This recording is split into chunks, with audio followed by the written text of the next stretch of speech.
Le président de la République reçoit au palais présidentiel une délégation de la Millennium Challenge Corporation américaine. La rencontre a porté sur des aspects de la coopération conjointe entre notre pays et cette institution.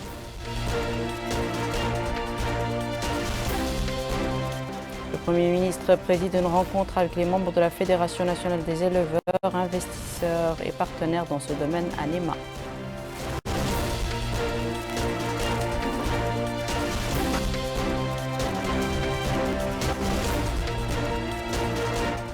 Toujours à Néma, les préparatifs vont bon train en prévision de la venue du président de la République.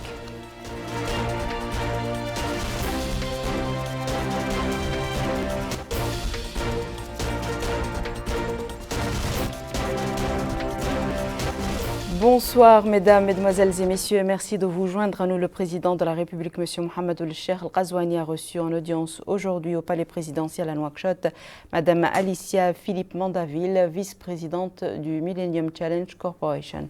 L'audience a porté sur les différents aspects de la coopération entre la Mauritanie et le Millennium Challenge Corporation, qui a sélectionné notre pays pour être éligible à l'assistance de son programme de seuil suite à la participation du président de la République au sommet Amérique-Afrique qui s'est déroulé en décembre dernier à Washington. À sa sortie d'audience, Mme Alicia Philippe Mandaville a remercié le président de la République pour l'hospitalité et la conversation très productive sur les prochaines étapes de la corporation entre la Mauritanie et le Millennium Challenge Corporation.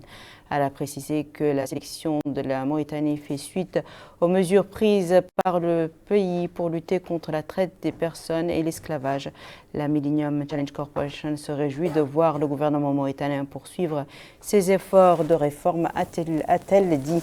La vice-présidente a noté que sa visite a permis de définir avec le gouvernement mauritanien l'action commune pour renforcer les performances politiques du pays et répondre aux besoins de développement du peuple mauritanien à travers la création de conditions permettant une croissance inclusive et durable. Elle a affirmé que la prochaine étape qui sera analysée durera 3 à 4 mois pour identifier les contraintes à la croissance économique du pays. Cette analyse, a souligné la vice-présidente, sera menée conjointement par la Millennium Challenge Corporation et le gouvernement mauritanien tout en sollicitant la contribution du secteur privé et la société civile. Le Premier ministre, M. Mohamed Ould Bilal Messoud, a tenu aujourd'hui à Néma toujours une réunion avec les membres de la Fédération nationale des éleveurs et avec les investisseurs ainsi que les partenaires intervenant dans le secteur de l'élevage. Au cours de cette réunion, il a été question de la situation du secteur au niveau national et en particulier dans le Hawd al-Sharqi. Les différents ministres présents à cette réunion ont répondu chacun en ce qui le concerne aux questions soulevées durant les débats. Une commission technique a été chargée de rédiger un rapport traitant les différents problèmes soulevés et préconisant les solutions appropriées qui devraient être décidées par une commission interministérielle qui sera bientôt mise sur pied. On prit part à cette réunion, en plus du ministre de l'Élevage, le Wali du Hawd al-Sharqi, les ministres des Finances, de l'Agriculture, de l'Habitat, de l'Urbanisme et de l'Aménagement du territoire, de l'Hydraulique et de l'Assainissement, la ministre de l'Environnement et du Développement durable, le ministre secrétaire général du gouvernement, des membres du cabinet du Premier ministre, le premier vice-président de l'Union nationale du patronat mauritanien, des responsables du ministère de l'Élevage. Le Premier ministre, M. Mohamed Ould Bilal Messoud, est arrivé ce matin à Néma pour assister à la réunion du Conseil des ministres. Le Premier ministre a été accueilli à l'aéroport de Néma par le Wali du Hawd al-Sharqi, M. Selmoud Sidi, le président du Conseil régional de la Wilaya, M. Mohamed Ould-Tijani, le commandant de la 5e région militaire, le général Abdallah Ould Sid El-Amin, le Hakem de la Moqata de Néma, le maire de sa commune, M. Mohamed Ould Bilal Messoud, a salué les personnalités venues l'accueillir, dont notamment les élus et les notables du Hawd al-Sharqi. Le siège du Conseil régional à Néma devrait abriter la réunion extraordinaire du Conseil des ministres. Qu'en est-il des préparatifs et de l'ambiance sur place? Boukar Baylaba nous en dit plus.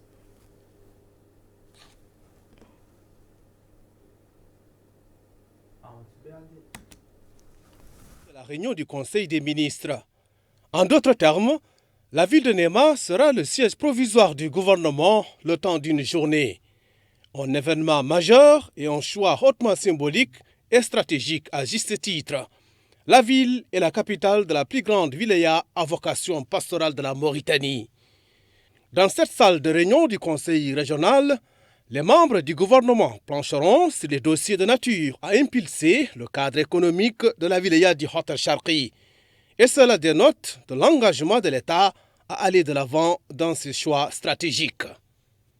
En délocalisant cette réunion hebdomadaire à Néma, le président de la République, M. Mohamed El-Cheikh Al-Ghazouani, réaffirme sa détermination à faire du Hott el-Charqi une wilaya très attractive en termes d'investissement au service de la population.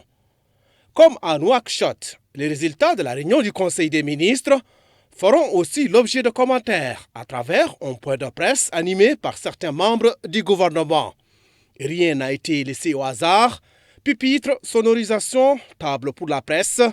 En d'autres termes, rien ne différencie le point de presse tenu habituellement dans les locaux de l'Agence mauritanienne d'information à Nouakchott à celui qui aura lieu demain à Néma. La ville de Néma s'apprête à recevoir le président de la République dans le cadre de la visite officielle qu'il doit effectuer demain dans la wilaya du Hott el-Charqi. Une visite qui a été chaleureusement accueillie par les habitants qui ont exprimé leur joie de cette visite et de la tenue du Conseil des ministres sur place. Abdul Adamaba.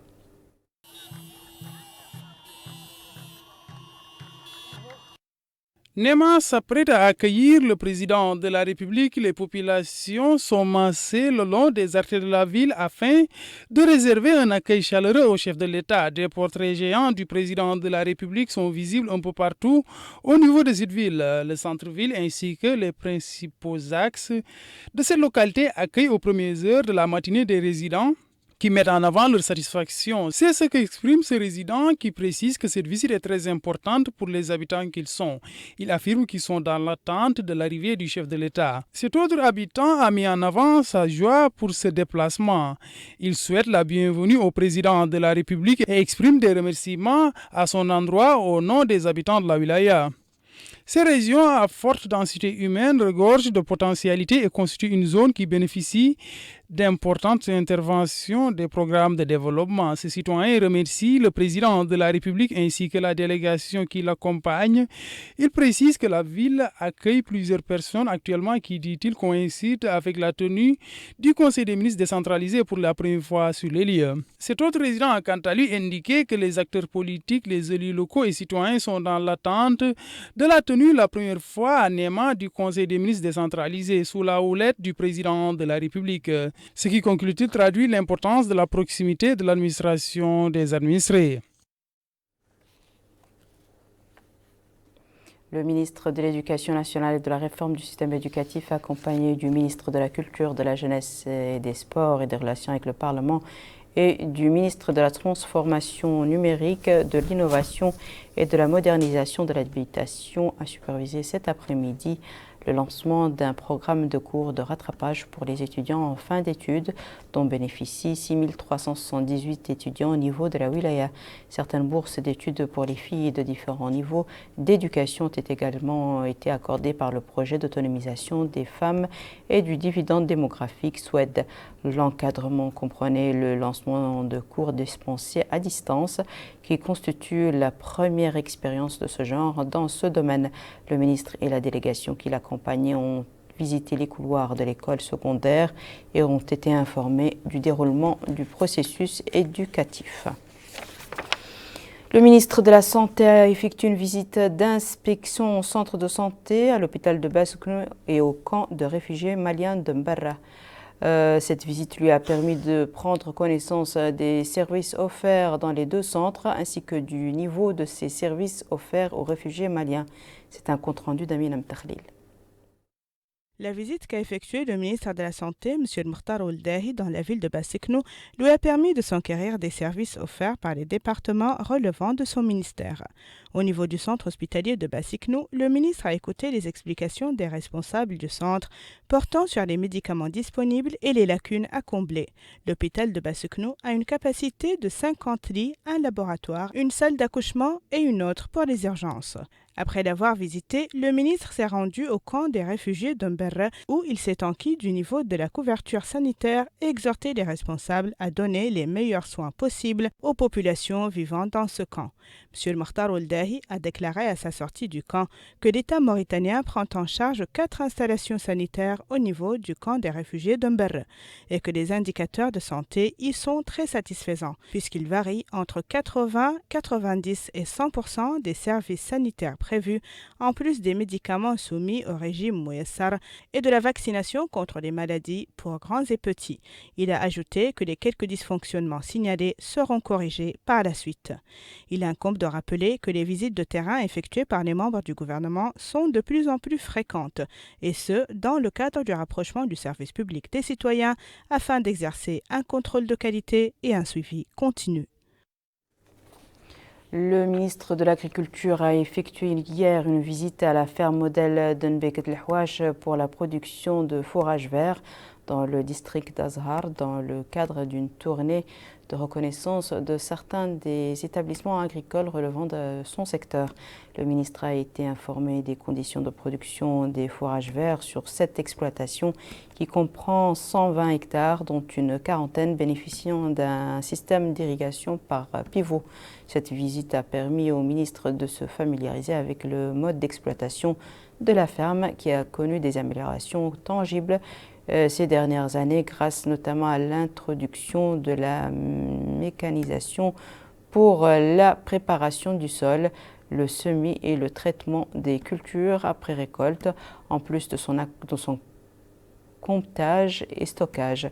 Le ministre a également examiné les équipements et les machines qui avaient été acquis pour assurer l'avancement du processus de production et l'amélioration de la qualité. Le ministre de l'Agriculture a conclu sa visite en inspectant des fermes de culture de légumes. Au cours de cette visite, il a exhorté les agriculteurs à redoubler de travail et à déployer plus d'efforts en vue d'assurer un développement durable. Le ministre de l'Emploi et de la Formation professionnelle, M. Niang Mamadou, accompagné de la directrice générale de la Caisse populaire d'épargne et de crédit et du représentant de la Caisse de dépôt et de développement, a supervisé une cérémonie de financement au profit des bénéficiaires de la 3e édition de Mon projet, mon avenir. Le ministre a également distribué des sommes d'argent au profit de certaines coopératives et projets de développement.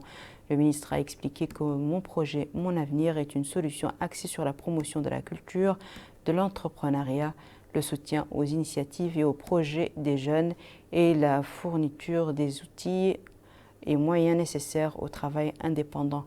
Le ministre a souligné que le projet permet aux entrepreneurs de bénéficier de formations, d'accompagnement pour acquérir de nouvelles compétences. Le ministre a effectué des visites de terrain auprès d'un certain nombre de maîtres d'ouvrage qui ont bénéficié auparavant de ce projet et d'autres programmes et interventions de développement mis en œuvre par le secteur de l'emploi.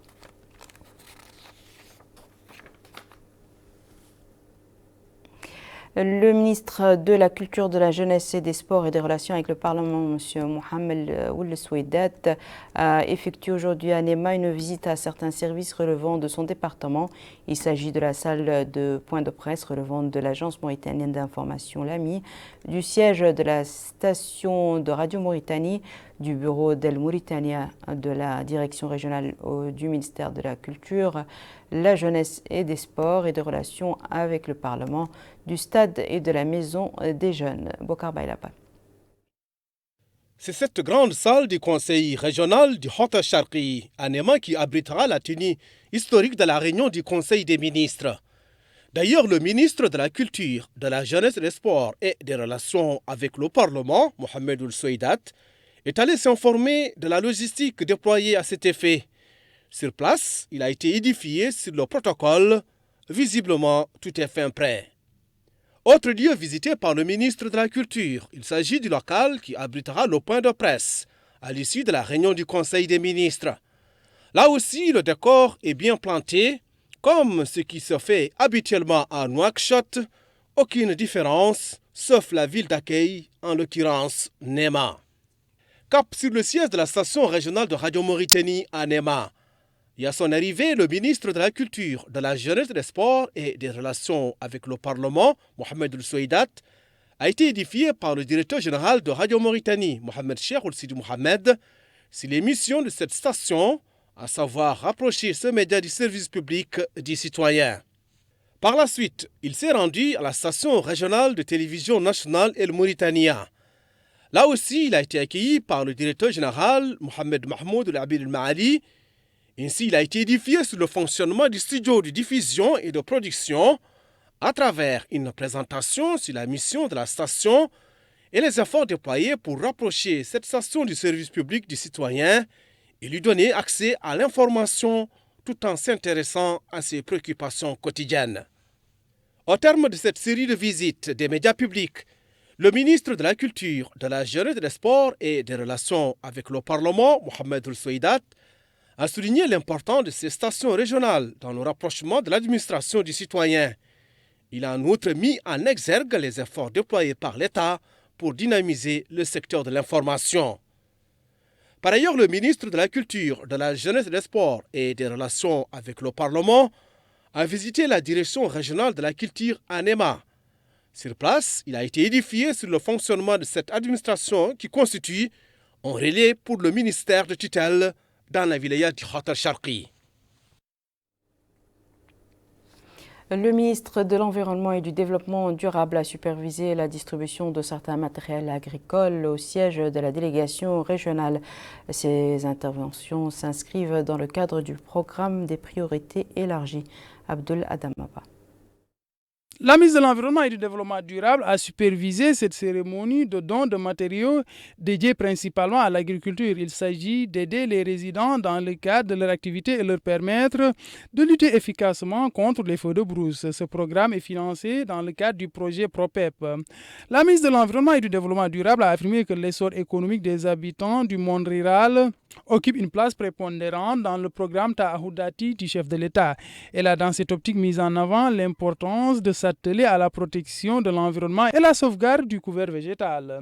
Le délégué régional de l'environnement et du développement durable, Hode Charri, a souligné que 5 localités bénéficient de ce programme à l'échelle régionale. Il s'agit, dit-il, de Hassisiribouye, Karaboye, Birmessoud, Bougadoum et Oumoukoloman. Ces localités ont aussi à bénéficier de grillages de 50 hectares pour chaque village, conclut-il. Les bénéficiaires qui se sont par la suite exprimés ont tour à tour salué ce projet dont ils disent mettre en œuvre il y a de cela 10 mois. Ils ont aussi indiqué que cette aide leur permet de valoriser leur production en plus de participer à la protection de l'environnement. Cap sur la wilaya de Dakhlet Nouadhibou, le secrétaire général du ministère de l'Intérieur et de la Décentralisation a supervisé les activités de la Journée internationale de la protection civile. Bokar Baylaba revient sur les activités de cette journée. Les objectifs affirmés de cette Journée internationale de la protection civile, c'est attirer l'attention du public le plus large sur son rôle majeur dans la vie quotidienne des populations et sensibiliser les populations sur les mesures à adopter en cas de catastrophe naturelle. À Nouadhibou, la cérémonie a été supervisée par le secrétaire général du ministère de l'Intérieur et de la Décentralisation, Mohamed Mahfoud Brahim Ahmed. Une cérémonie marquée par le lever du drapeau national et le passage en revue des détachements de la protection civile. Et dans une allocution prononcée à cette occasion, le secrétaire général a souligné qu'étant donné le nombre élevé de victimes et de pertes matérielles résultant de catastrophes naturelles et industrielles de toutes sortes, et compte tenu des solutions efficaces offertes par la technologie moderne dans ce domaine, il est devenu nécessaire d'impliquer les technologies dans la protection civile pour réduire les catastrophes. Et il a rappelé que le cadre du plan quadriennal 2021-2024, l'État intensifiera les moyens humains, financiers et logistiques de la sécurité civile à travers la formation et la construction de quartiers généraux ainsi que l'acquisition de nombreux équipements techniques et cela renforcera l'efficacité de la protection civile sur l'ensemble du territoire national. Et il a remercié l'Organisation internationale de protection civile pour le soutien matériel qu'elle apporte pour contribuer au développement de la sécurité civile dans notre pays. À son tour, le délégué général à la sécurité civile et à la gestion des crises, le général Khatar Ould Mohamed Marek, a déclaré que le choix de ce slogan cette année n'est pas un hasard, mais incarne plutôt une réalité vivante dans de nombreux pays qui souffrent d'une augmentation constante des catastrophes de toutes formes. Et il a ajouté que l'objectif de l'introduction de technologies modernes dans l'évaluation des risques permettra d'agir sur l'alerte précoce de tout phénomène susceptible de menacer la sécurité des citoyens et de leurs biens ou ayant un impact sur l'environnement. Le maire de la commune de Nouadhibou, El Qassem Ould Bellali, a loué le choix de la ville d'abriter cette importante manifestation, rappelant les efforts déployés par la commune pour renforcer la protection civile. À leur tour, la secrétaire générale de l'Organisation internationale de la protection civile et le président de l'Association des retraités de la protection civile ont exprimé leur remerciement aux autorités mauritaniennes pour la tenue de cette grande cérémonie, soulignant que tout cela confirme les efforts de notre pays dans le renforcement de la protection civile. Et à marge de la cérémonie, des attestations et des prix ont été remis à certains éléments de la protection civile et aux 3 premiers gagnants d'un marathon de 10 km organisé à cette occasion. L'Agence nationale de la statistique de l'analyse démographique en coopération avec le Fonds des Nations Unies pour l'enfance a abrité à Nouakchott le lancement de l'atelier sur l'indice de pauvreté multidimensionnel en Mauritanie. L'atelier vise à suivre les progrès enregistrés par le pays en matière d'éradication du phénomène de la pauvreté auquel les populations sont confrontées en matière de santé, d'éducation, d'emploi et de conditions de vie. Retour Abdullah Damaba. Ces rencontres a pour objectif le lancement de l'indice de pauvreté multidimensionnel en Mauritanie. Cet outil permet de mesurer et étudier l'état de la pauvreté dans un cadre multidimensionnel. En plus de l'aspect monétaire, il prendra en compte l'impact des politiques publiques mises en œuvre. Le secrétaire général du ministère des Affaires économiques et de la promotion des secteurs productifs, Yahoub Ahmed Aïcha, a indiqué que l'indice de pauvreté multidimensionnel est un mécanisme important pour mesurer le niveau de la pauvreté sous toutes ses formes. Il permettra d'identifier les zones les plus touchées ainsi que mesurer l'impact des politiques sectorielles sur les couches démunies de la société, se dit-il, afin de mieux ajuster ces programmes au profit des citoyens. Si l'étude de la pauvreté en Mauritanie est nécessaire, elle doit être complétée par des analyses d'autres dimensions du bien-être humain et des conditions de vie des ménages et des individus. La pauvreté englobe un ensemble complexe de privations dans des domaines tels que la faiblesse des revenus, l'accès aux services sociaux de base, les conditions de vie, la sécurité alimentaire et nutritionnelle, entre autres considérations. D'où l'importance de mieux approcher la compréhension de la corrélation entre revenus et satisfaction des besoins rapportés au contexte du pays.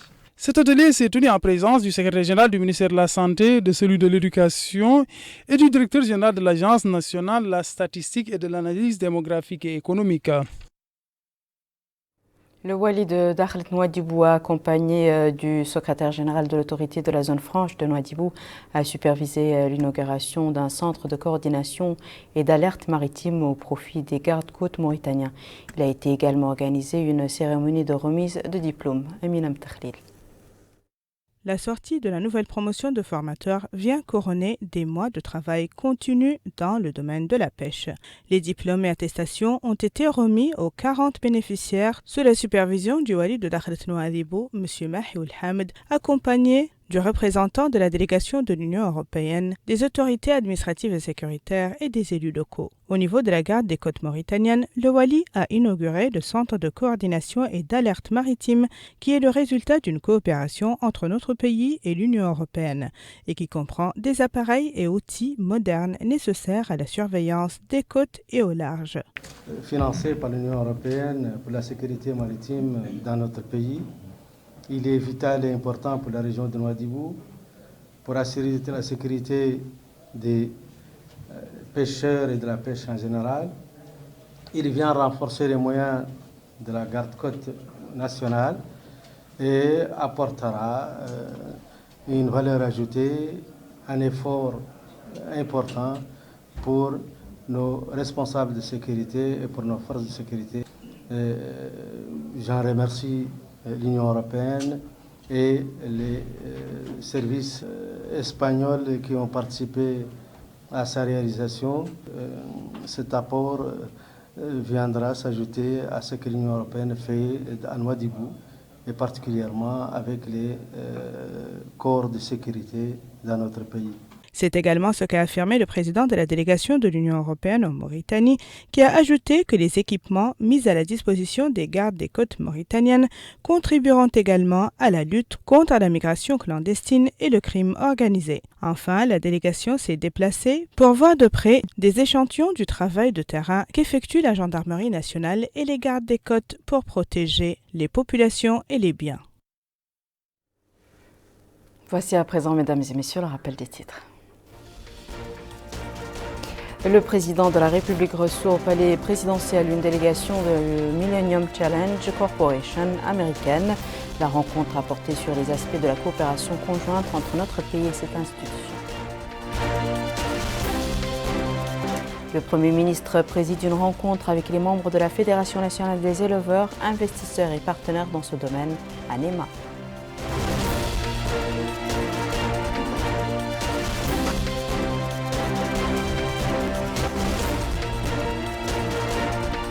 À NEMA, les préparatifs vont bon train en prévision de la venue du président de la République.